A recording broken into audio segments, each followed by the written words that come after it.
Hello friends, இது ஒரு சின்ன டிப்ஸ் தான். நீங்கள் வந்து பிகினராக இருக்கிறீங்க அப்படின்னா உங்களால் வந்து ஒரு ப்ளவுஸ் தான் வந்து கட் பண்ண முடியுது, 2 3 வந்து என்னால் போட்டு கட் பண்ண முடியல, இந்த துணி வந்து நழுவி போயிடுது அப்படின்லாம் நீங்கள் நினைக்கிறீங்க அப்படின்னா நான் உங்களுக்கு ஒரு சின்ன ஐடியா கொடுக்குறேன். ஃபர்ஸ்ட் வந்து நான் இப்போ 4 கிளாத் வந்து ஒன்றா போட்டிருக்கிறேன் லைனிங்கே. இப்போ இந்த லைனிங்கில் எல்லா பக்கமும் கரெக்டாக ஈவனாக இருக்கா அப்படிங்கிறத செக் பண்ணிவிட்டு நம்ம வந்து குண்டூஸ் இருக்குது பார்த்திங்களா, அதை வந்து 4 பக்கமும் எல்லா சைடும் குத்திக்கலாம்.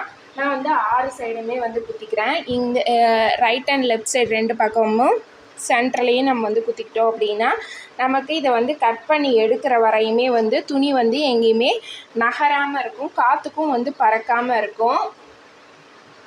நெக்ஸ்ட் வந்து பார்த்திங்கன்னா, நீங்கள் இப்போ உங்கள்கிட்ட குண்டூசி இல்லை அப்படின்னா நீங்கள் வந்து ஸ்டாப்லர் பின் கூட யூஸ் பண்ணலாம். ஸ்டாப்லர் பின் கூட நீங்கள் வந்து கார்னரில் எல்லா பக்கமும் அடிச்சுட்டு அதுக்கப்புறமே வந்து கட்டிங் போட்டிங்க அப்படின்னா உங்களுக்கு அந்த துணி வந்து எங்கேயுமே நழுவாமல் காற்றடிச்சாலும் பறக்காமல் அப்படியே இருக்கும். நமக்கும் வந்து கட் பண்ணுறப்போ ஒரு கான்ஃபிடென்ட் இருக்கும், சரியாக தான் இருக்கும், அளவு மாறாது அப்படின்னு.